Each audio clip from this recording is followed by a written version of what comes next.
যুবকেরা আল্লাহ নবী কবরের কাছে গিয়ে আমার নবী পাক এইভাবে শিশুবেলায় কাঁদতে লেগেছে, আব্বু জান করে ডাকতে লেগেছে, আমি আপনার সন্তান মুহাম্মদ এসেছি, একবার আমাকে ডাকে বাবা মুহাম্মদ বলে একবার ডাকেন, একবার ডাকে। এইভাবে নবী আবার বারবার কবরের কাছে ডাকে, আর এইভাবে মা সান্ত্বনা দেয়, সঙ্গিয়ায় মা সান্ত্বনা দেয়। আল্লাহ নবী ভাবে কবরের উপরে গিয়ে পড়ে কাঁদতে লাগে, আব্বা গো একবার ডাকো না মুহাম্মদ বলে একবার ডাকো। মা যখন কোলে তুলে নিয়ে বলে, বাবা যে জায়গায় গেছে ওখান থেকে কখনো কেউ সাড়া দেয়নি। আল্লাহ নবী বলেছেন, মা অবশ্যই একদিন আমার আব্বার জবান থেকে মুহাম্মদ রাসূল বলাবে। আম্মা হযরত আমিনা বলেন, আমার বাচ্চা যখন আবার আমার কাছে ফিরে আসলো, এমন করে আমার কাছে বারবার মুহাম্মদ বলতে লাগলো। আম্মা জান, প্রত্যেকটা বাচ্চা তার আব্বু জানের কোলে ওঠে, তার আব্বারা বাচ্চাদেরকে নিয়ে আদর করে, বাচ্চারা বাপের কাছে আদর করে। আম্মা জান, আমার আব্বা কোনোদিন আমার কাছে কেন এলো না, আমাকে কেন কোলে নিল না, আমাকে কেন মুহাম্মদ বলে ডাকলো না?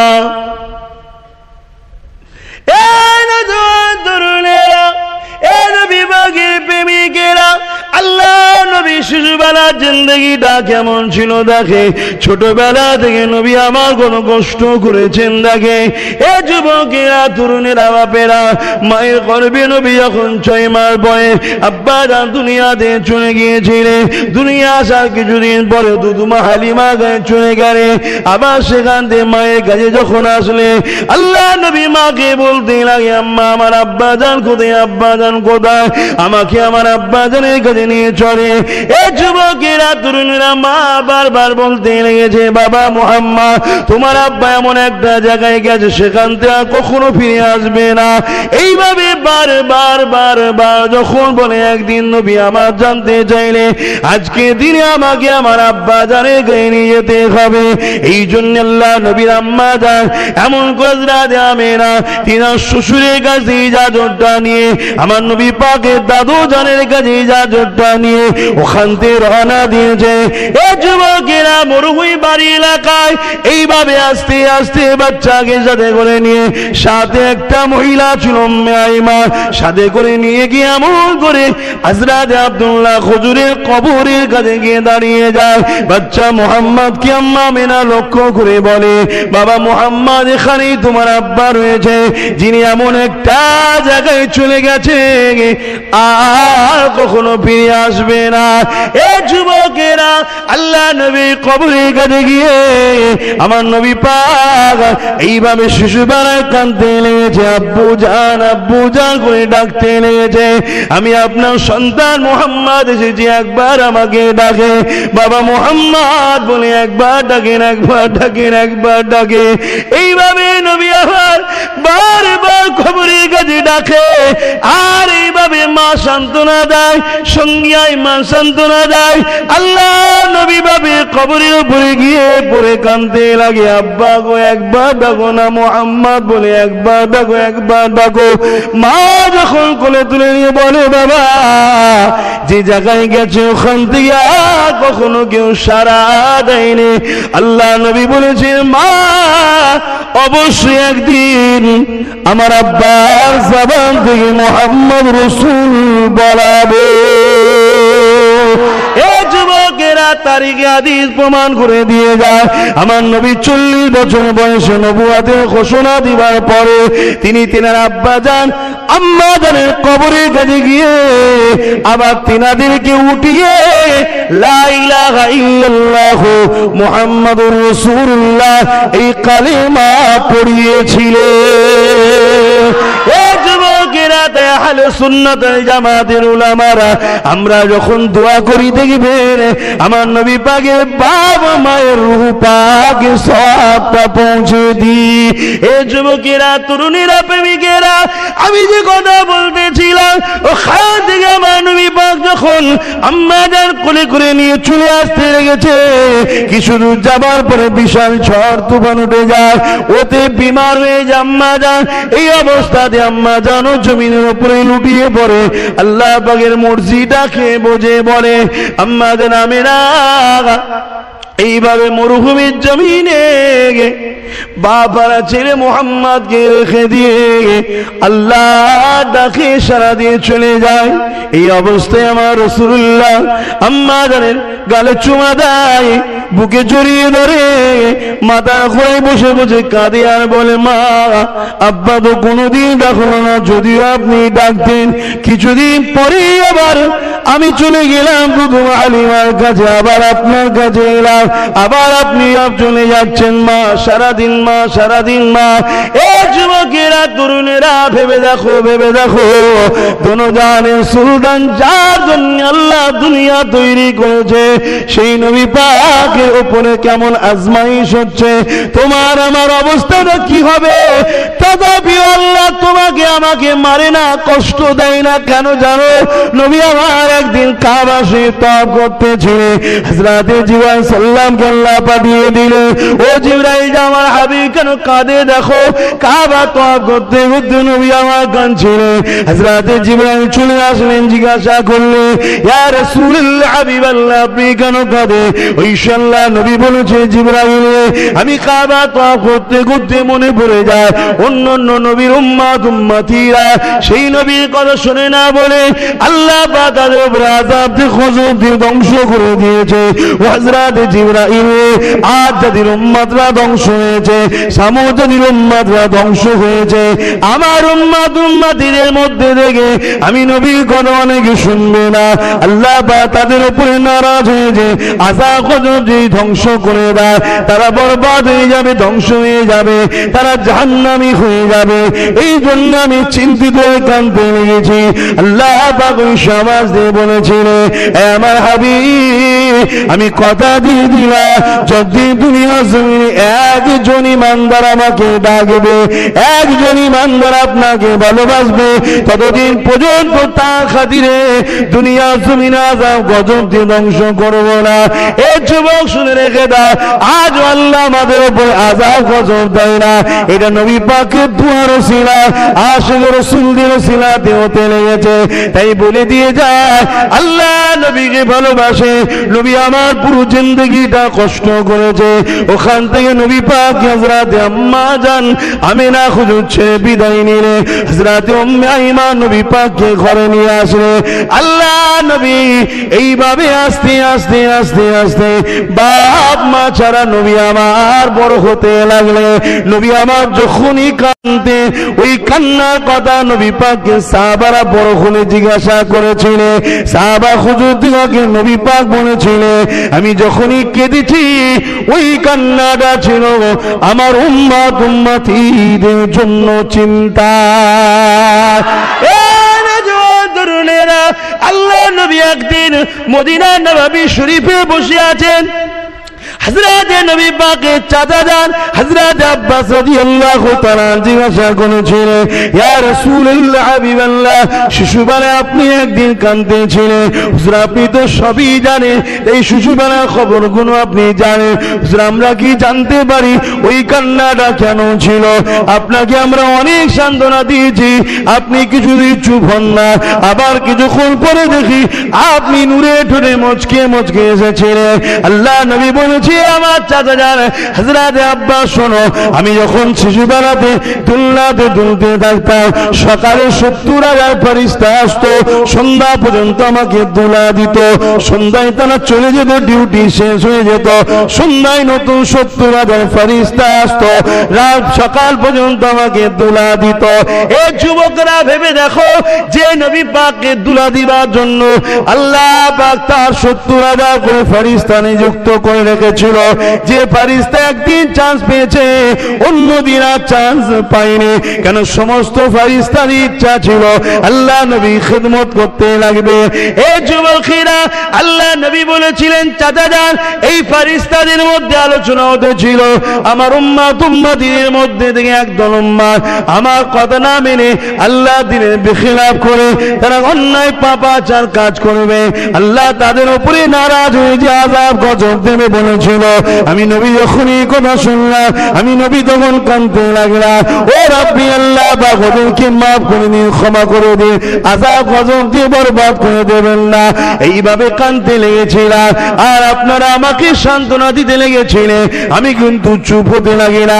যখন ফারিস্তা মাধ্যম আল্লাহ আমাকে জানিয়েছিলেন আমার খাতিরে যত গুনাহ করুক না কেন তওবা যদি করে নেয় আমি আল্লাহ তাদেরকে মাফ করে দেব। তখন আমি রাসূলুল্লাহ এই খবরটা পেয়ে এসেছিলাম। আরো জোরে বলুন সুবহান। দুরূদ শরীফ আল্লাহুম্মা সাল্লি আলা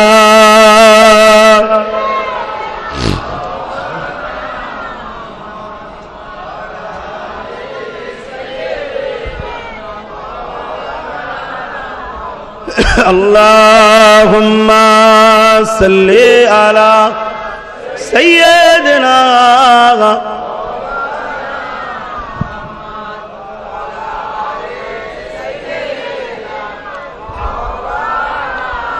गुलाम है रसूल के गुलाम है, गुलाम है रसूल के गुलाम है। गुलामी रसूल में मौत भी कबूल है, गुलाम है रसूल के गुलाम है। अल्लाहुम्मा सल्ली अला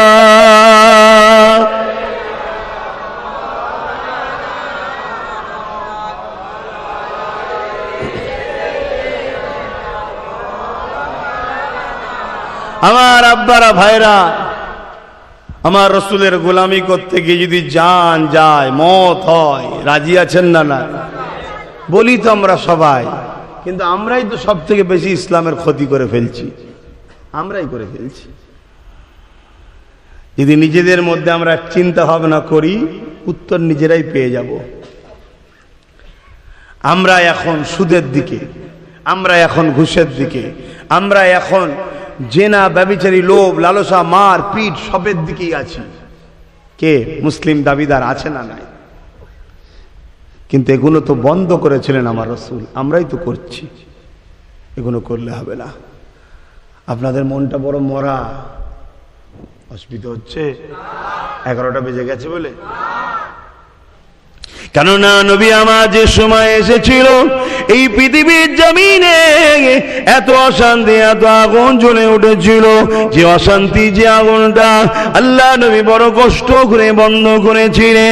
আল্লাহ নবীর জীবনে এমনও দিন গেছে মাসকে মাস আল্লাহ নবীর ঘরের উনুনে চুলোতে আগুন জ্বলতো না গো।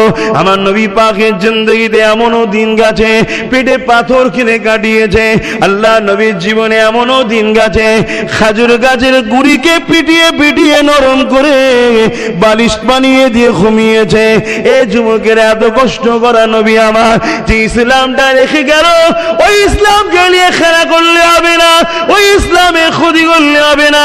মানতে যদি সব না পারি আল্লাহ পাক ক্ষমা করে দেবে। যদি আল্লাহর কাছে কাঁদাকাটি করি বেশক তুমি ক্ষমা পেয়ে যাবে, কিন্তু ইসলামের কোনো কাজের ক্ষতি করে দিলে মাপ নাই। আসো ফিরে আসো আমার নবী পাকের মাওলুদ শরীফে। আল্লাহ নবীর আম্মা জান আমেনা বলতে লেগেছে আমার বাচ্চা দুনিয়ায় আসবে। দুনিয়া জমিনে নারীদের সন্তান হতে গেলে প্রতিটা নারীর অন্য কোনো মহিলার প্রয়োজন হয়, কেননা মা অন্য নারীদের সেবা লাগে, আমি আমেনা একা রয়েছি। বড় চিন্তিত হতে লাগলাম। এমন সময় দেখতে লাগলাম আমি আমেনা খুচরা ঘরটা, আমি আমেনা ঝুপড়ি ঘরটা, আমি আমেনা ঘরের ভেতরটা আলোয় আলোকিত হয়ে যায়। আমি আমেনা তাকিয়ে দেখি এই আলো কোথা থেকে আসতে লেগেছে। আমি আমেনা অবাক হয়ে গেলাম। দুটো কিংবা তিনটে ইখতিলাফ রয়েছে। এত সুন্দরী সুন্দরী নারী আমি আমেনা আমার ঘরের মধ্যে এসেছে। দুনিয়ার জমিনে এত সুন্দরী নারী হয় আমি আমেনা কখনো ভাবতে পারি না। অবাক হয়ে গেলাম। আমি আমেনা তাদেরকে জিজ্ঞাসা করতে লাগলাম, কারা আপনারা? এত সুন্দরী আপনাদেরকে দেখতে। ওই সময় নারীগুলো বলেছিল, এ মা আমেনা, আমরা দুনিয়া কোন নারী নয় মা, আমরা আল্লাহ পাকের জান্নাতি হুর। আপনার পেটে যিনি রয়েছেন উনি শুধু আপনাদের নবী নয়, উনি তো আমাদেরও নবী। জান্নাত, জান্নাতকে জিজ্ঞাসা করা হয়েছিল, জান্নাতকে জিজ্ঞেস করা হয়েছিল যে তুমি তো আমাদের সবার জান্নাত, তোমার কি কোনো জান্নাত আছে? জান্নাত বলেছিল, আমার জান্নাত হলো মুহাম্মদ রাসূল। জোরে বলুন সুবহানাল্লাহ। আমার নবী জান্নাতেরও নবী। সব ভাই আমার রাসূলকে ভালোবাসে। আম্মা জান বলেন, আমার সময় আগিয়ে আগিয়ে আসছে। এদিকে এক রাত এসে জিবরাইল মেসেজ দিয়ে গেছে, আমেনা সৈয়দুল মুরসালিন আল্লাহর দোস্ত আছে, কোনো কষ্ট না হয়, আঘাত না লাগে, বেজান না হয়, আল্লাহ পাক কুদরতি অন্তরে নারাজ হবেন, কষ্ট পাবেন, এভাবে মেসেজ দিয়ে গেছে। তাই আম্মা বলছেন, আমার দিন যত আসছে আমি বড্ড একা এবং চিন্তার মধ্যে আছি। হঠাৎ করে যেদিন রসুল আমার এসেছিলেন 12ই রবিউল আউয়ালে, ওই যে 11ই রবিউল আউয়াল, আম্মা জান আমেনা বলছেন যে আমার সন্তান যেদিন আসবে, রাতটা যে এসেছিল সারা রাত আমার বাচ্চা আমাকে কখনো কষ্ট দেয়নি, কিন্তু আমি ঘুমোতে পারছিলাম না। বড় চিন্তার মধ্যে একটা ছিলাম, কেন দোনোজাহানের সুলতান আসছে। কিন্তু যখন শবে সাদেকের সময় এলো, অটোমেটিক আমার একটা খুব ঘোর তন্ত্রা এসে গেল। তন্ত্রা এসে যাবার পরে আমার যখনই চোখটা লেগে গেল, কিছুক্ষণ পরে আমার শরীরের মধ্যে ঝাঁকুনিতে উঠলো। চোখ খুলে দেখলাম আমার ঘর আলোয় আলোকিত হয়ে গেছে। শুধু আলো নয়, মাগরিব থেকে মাশরিক, খাসায়েসুল কুবরা কিতাব খুলেও দেখুন, মাগরিব থেকে মাশরিক পুরো আলোয় আলোকিত হয়ে গেছে। জোরে বলুন সুবহানাল্লাহ। এবং শাম দেশের প্রাসাদ পর্যন্ত আলোয় আলোকিত হয়ে গেছে। আমি আমেনা তা দেখতে পাচ্ছিলাম। জোরে বলুন সুবহানাল্লাহ। এই আলো কোথা থেকে আসছে? আমি আমেনা তাকিয়ে দেখি, যিনি আসার ছিলেন তিনি আমার পাশে শোয়ানো রয়েছেন। জোরে বলুন সুবহানাল্লাহ। এবং আমি আমেনা আশ্চর্য হয়ে গেলাম, এখানে আমিও আশ্চর্য। আম্মা জান একা আশ্চর্য হয়নি, আমিও আশ্চর্য। আল্লাহু আলাম কি ঘটেছে আল্লাহ জানে। তা আম্মা জান আমেনা বলছেন, অন্য বাচ্চা যখন দুনিয়ায় আসে, মায়ের নাভির সঙ্গে নাভি জুড়ে থাকে না, জানেন তো নাকি? কাটতে হয়, রক্ত বাহির হয়, বুঝতে পারছেন তো নাকি? কিন্তু আমি অবাক হয়ে গেলাম, আমার বাচ্চা এসেছে, আমি কোনো নাপাকও হইনি, রক্ত বাহির হয়নি। জোরে বলুন সুবহানাল্লাহ। তা আল্লাহ আলাম ওই তন্ত্রাটা কেন আল্লাহ দিয়েছিলেন, কিভাবে, কি হয়েছে। তবে এতটুকু আমি বলতে পারি, আমরা যেভাবে আমার রাসূল সেভাবে নয়, এতটুকু ঈমান রাখতে পারি। কথা বুঝে আসছে না? নাই। আসেন, আমার নবী পাক দুনিয়ায় এসেছিলেন, আম্মা জান আমেনা লৌকিক কথাগুলো বলতে লেগেছে। এমন সময় এলাকা মানুষেরা সবাই মহিলারা আসতে লেগেছে। আব্দুল্লাহ ঘরে বেটা হয়েছে, আহারে আব্দুল্লাহ ঘরে সন্তান হয়েছে, আমেনা পুত্র সন্তান হয়েছে।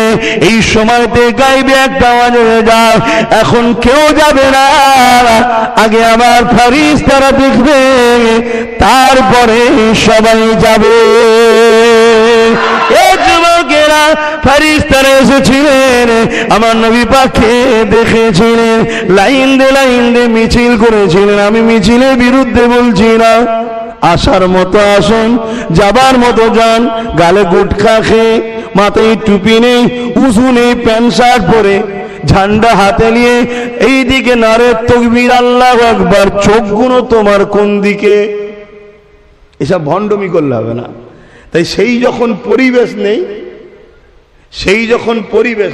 এই যে কবরের চাদর দেওয়ার ব্যাপার জানেন? কবরের চাদর, এই কবরের চাদর দেওয়া পর্যন্ত, কবরের চাদর দেওয়ার ব্যাপারে অনেক মাসলা আছে। সারাসারি কেউ হারাম বলছে না তো, কিন্তু পরিস্থিতিকে সামনে রেখে দাদা হুজুর পীর কেবলা বললেন দূরে থাকো। কেন? যেখানে যেখানে দেওয়া হচ্ছে সেখানে যেখানে কি হচ্ছে দেখো, শিরক হচ্ছে না? হয় না? কোন এমন একটা জায়গা আছে বলো যেখানে শিরক হচ্ছে না?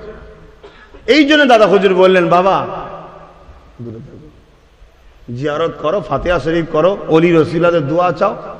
তিনি তো মুজাদ্দিদ, সংস্কার করবে। তা তিনি পরিস্থিতিকে সামনে রেখে দেখছে যে এরা জুলুসের নামে, এরা রাসূলের আগমন দিবস উপলক্ষ করে মিছিলের নামে বা আনন্দের নামে, এই খুশির নামে এরা যে কাজ করছে, এরা নিজেরা ধ্বংস হয়ে যাবে। কথা বুঝে আসছে? এগুলোকে মাথায় রাখুন। অনেক কিছু ব্যাপার আছে ভাই। তাই আপনাদেরকে আবার বলি, আমাদের ইমাম যখন দাদা হুজুরকে ফলো করেন, বেশি লাফালাফি করতে জানবে। আল্লাহ নবী, নূর নবী, দয়াল নবী দুনিয়া জমিনে তাসলিম এনেছিলেন। আম্মা জান আমিনা বলতে লেগেছে, আমি আমার বাচ্চাকে কোলে করে নিয়ে রয়েছি, আমার বাচ্চা আমার মুখে দিয়ে তাকিয়ে রয়েছে, নূরের কচি কচি ঠোঁটে আমি আমিনার দিকে তাকিয়ে হাসে। আমি আমিনার মনে হচ্ছে আমার বাচ্চার জন্য আমার জান মালটা যেন কুরবান করে দিই। এ যুবকেরা, তরুণেরা, বাপেরা, আমি আমিনা বড় চিন্তা করতে লাগলাম। বাপারা সন্তান এবং আল্লাহ পাকের নবী হবে, আখিরি নবী হয়ে এসেছে, ইনার যত্ন সেবাটা আমিনাকে ঠিকভাবে নিতে হবে। তখনকারের প্রথা অনুযায়ী বাচ্চাদের শিক্ষার জন্য দুদুমার কাছে দায়িত্ব ছোটবেলা দিয়ে দিতে হতো। এ যুবকেরা, তরুণেরা, তাই এমন করে বিভিন্ন দিক থেকে মক্কার জমিনেতে বাচ্চাদেরকে নিবার জন্য এসেছে, কিন্তু আমার রাসূলুল্লাহকে কেউ নিতে চাইছে না। কেননা আমার রাসূলুল্লাহর আব্বা জান নাই, যারা এসেছে তারাই খবর নিচ্ছে আর বলতে লেগেছে আব্দুল্লাহ করে সন্তান হয়েছে, কিন্তু আব্দুল্লাহ তো নাই। বাবারা ছেলেকে নিয়ে আমরা কি করব? কেননা টাকা পয়সা সামান তো বেশি পাবো না। আজকে যে এতিমকে অপমান অবহেলা করা হয়, এটা আজকে নতুন নয়, যুগে যুগে ছিল। কিন্তু এমন করে দেখা যায় হযরতে দুদুমা হালিমা গিয়ে এখন মক্কা দিকে আসতে লেগেছে। অন্য সাথী মহিলা যারা ছিল তারা আগে এসে একজন একটা বাচ্চাকে নিয়ে মক্কার জমিন থেকে তারা রওনা দিতে লেগেছে। এ যুবকেরা, হযরতে দুদুমা হালিমা বড় গরীব ছিলেন, তিনার উটনিটা বড় দুর্বল ছিল, ঠিক মতো খেতে পায় না, কমজোর ছিল।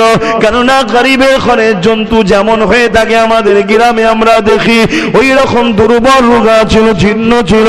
তাই সমস্ত মহিলারা যাবার সময় হালিমাকে কন্টিট ক্রিমের বলতে লেগেছে, এ হালিমা রে, মক্কা জমিনে আর যাস না, কেননা আর কোনো বাচ্চা নাই, সমস্ত বাচ্চা আমরা নিয়ে চলে এসেছি। হ্যাঁ, একটা বাচ্চা আছে যার নাকি বাপ আব্দুল্লাহ আর বাচ্চাটার নাম মুহাম্মদ। ওই বাচ্চার বাপ নাই। হালিমা, তুমি এমনি গরিব, ওই গরিবের ঘরের বাচ্চাকে নিয়ে এসে তার সেবা যত্ন ঠিকভাবে করতে পারবে না, তুমিও কষ্ট পাবে, বাচ্চাটাও কষ্ট পাবে। এ হালিমা ফিরে আসো। আম্মা হালিমা কোনো দিকে কথা না বলে খোঁজ নিয়ে অন্য কোনো বাড়ি বাচ্চা আছে কিনা নাই, এ খোঁজ আর নাই রে, সুজা এসেছে আম্মা আমিনার ঝুপড়ি ঘরে দরজার গোড়ায় দাঁড়িয়ে আওয়াজ বলছে আমেনা আমি কি ভেতরে আসতে পারি? এদিকে আম্মা আমেনার কানে খবর এসে গেছে আমার বাচ্চাকে কেউ নিতে চাইছে না, কেন আমার বাচ্চা বাপ নাই তাই। আম্মা আমেনা বড় চোখের পানি ফেলে আর আমার রাসূলের বাপ মায়ের মুখে দিয়ে তাকায় আর মাঝে মাঝে মুচকে মুচকে মুচকে মুচকে নূরে উঠে আসে। এই যুবকেরা তরুণেরা বাপেরা এমন সময় দুধমা হালিমা যখন ঘরের মধ্যে পাটা রেখেছে আম্মা আমেনার মুখের দিক থেকে ঘুরিয়ে আমার রাসূল হালিমার মুখের দিকে তাকিয়ে একটা হাসি দিয়েছিল। আম্মা হালিমা বলতে নিজে লেগেছে, ওই হাসি যেন আমাকে বলতে লেগেছে, ওই হাসি যেন আমি হালিমাকে বলতে লেগেছে, ওই হাসি যেন এটাই বলেছিল সেদিন, এ হালিমারে চিন্তা করিস না, আমাকে কোলে তুলে দুনিয়া তোর তারিফ করতে ব্যস্ত থাকবে।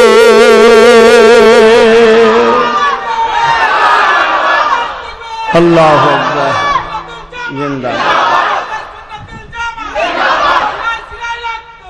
ভাইরা আমার, আম্মা জান হালিমা আর একদম দেরি করলেন না।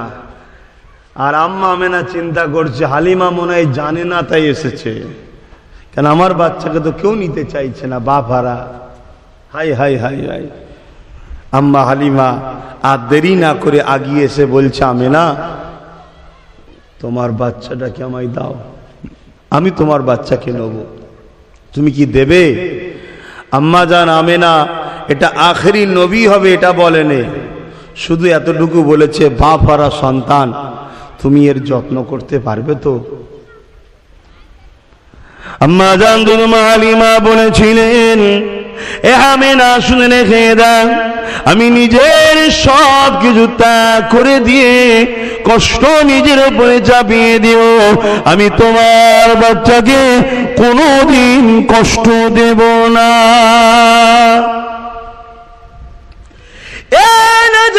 তরুণেরা কেননা আম্মা জান দুধমা হালিমা ওই নবী পাকের হাসি মুখটা দেখেছিল, হালিমা হৃদয় বলে উঠেছিল এই বাচ্চাই আমাকে কামিয়াবি এনে দেবে।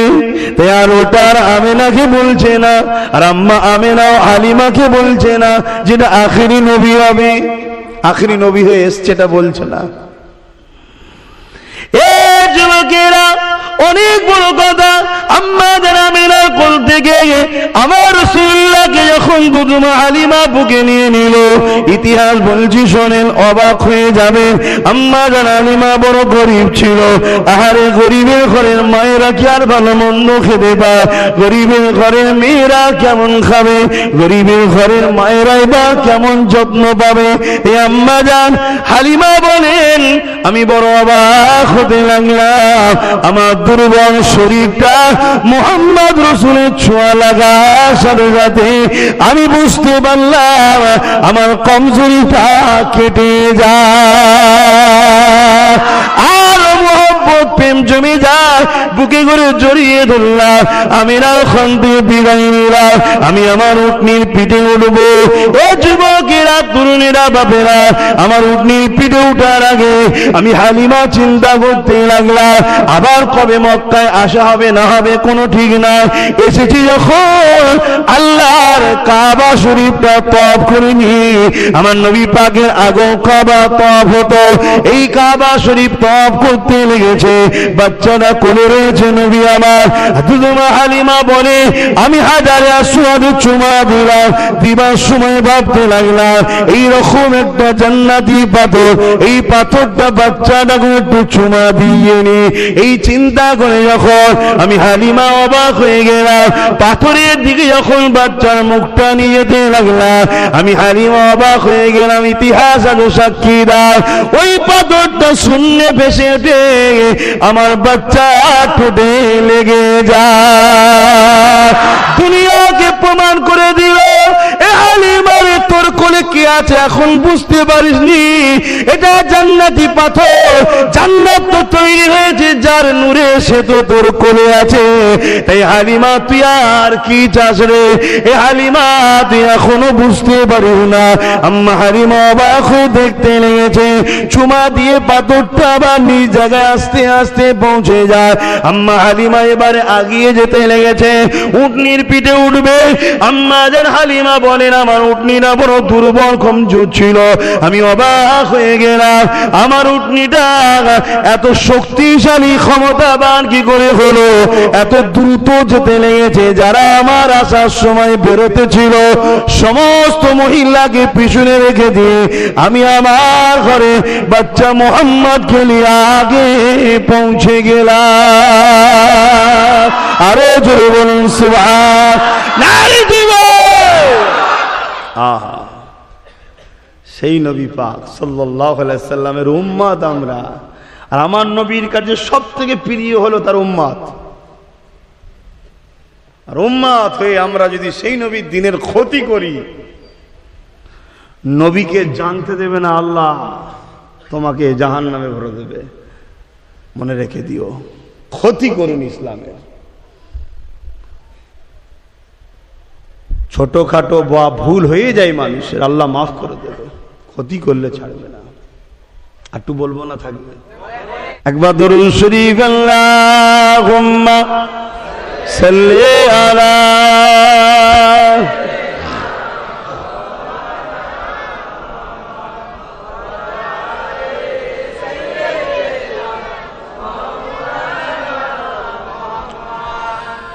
اے سبز گنبد والے منظور دعا کرنا، جب آگ نظر آئے دیدار عطا کرنا، جب آگ نظر آئے دیدار عطا کرنا، اے نور خدا آ کر آنکھوں میں سما جانا، یا در پہ بلا لینا، یا خواب میں آ جانا، یا در پہ بلا لینا، یا خواب میں آ جانا، اے پردنسی دل کے پردے میں رہا کرنا، جب آگ نظر آئے دیدار عطا کرنا، اللہم صلی علی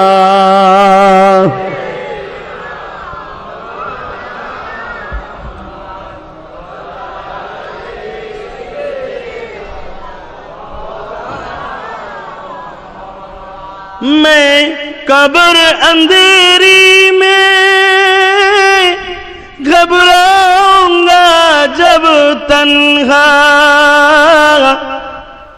امداد کرنے میرے آ جانا رسول اللہ، میں قبر اندھیری میں گھبراؤں گا جب تنہا،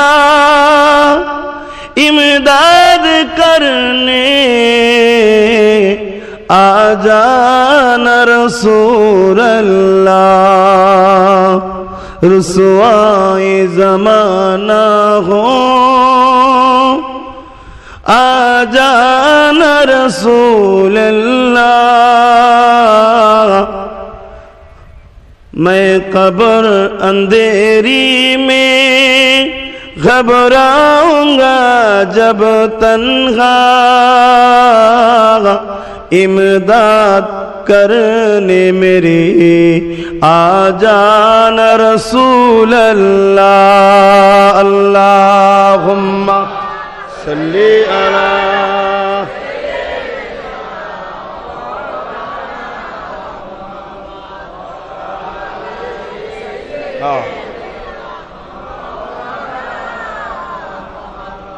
আমার আব্বারা ভাইরা আমার রসুল কে ভালোবাসুন, নবীকে প্যার করুন। সারা জীবন যিনি আমাদের জন্য কেঁদেছেন, বাপ হারা মা হারা নবী, আজও কাঁদছে, কিয়ামতের দিনেও কাঁদবেন। জান্নাত চলে যাবার পরে আবার সংবাদ পাবে এখনো কিছু আছে, আবার যাবে তাদের জন্য, তাদেরকে আবার বার করলে আসবে। কে এত দরদি আছে? সেই নবীকে ভালোবাসে, সেই নবীকে প্যার করে। আল্লাহ নবীর একটা ছোটবেলার কথা বলি। হযরতে দুলমা হালিমা হুজুরের ঘরে রয়েছে। হযরতে দুলমা হালিমা হুজুর নিজের স্তন বাচ্চাকে বাঁ দিকের স্তনটা পান করাতো। আমি হালিমা হুজুর একটা বাচ্চা ছিল, নিজের বাঁ দিকের স্তনটা ওই বাচ্চাকে দিত, আর ডান দিকেরটা আমার রাসূলকে দিতেন।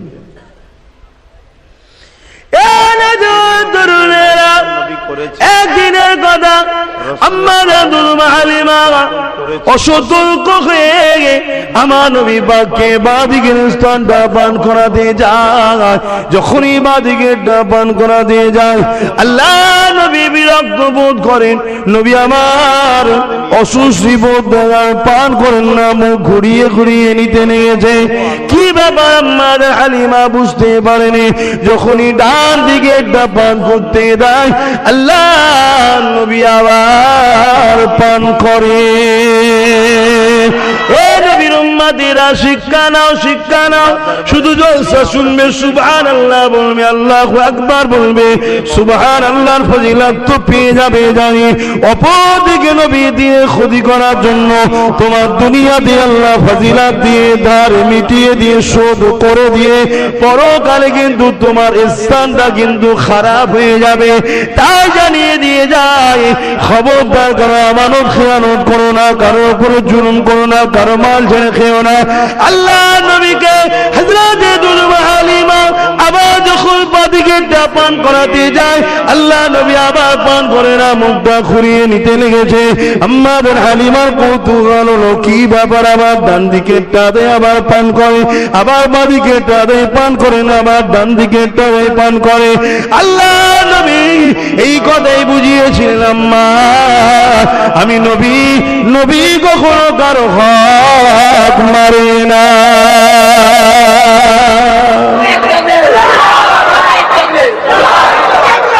তখন যদি রাসূল বাদিকের স্থানটা পান করত, পান করা কি হারাম ছিল? না। আরে হালিমা সম্ভব, তার বাচ্চাকে পান করাচ্ছে, এটা দুধ বাচ্চা, ওটা নিজের বাচ্চা, তার সম্পদকে পান করাচ্ছে, হালাল তো না। তারপরও নবী বুঝাচ্ছে যে আমার অধিকার থাকার পরেও আমি করিনি কেন, আমার ভাই ওটা পান করে, দুধ ভাই, আর আমরা নিজের মায়ের পেটের ভাই, মুসলিম ভাই, কমের ভাই, দেশবাসী হিসাবে হিন্দু মুসলিম সবাই ভাই ভাই আমরা। আবার আর একদিকে দেখতে গেলে বাপ আদম মা হাওয়ার ছেলে মেয়ে আমরা সবাই, সে হিন্দু হোক যেই হোক, সবাই আমরা এক বাপ এক মায়ের ছেলে। পৃথিবীতে প্রথমে একটা বাবা একটা মা এসেছিল, আমরা এখন সব ভাই ভাই মারপিট করছি।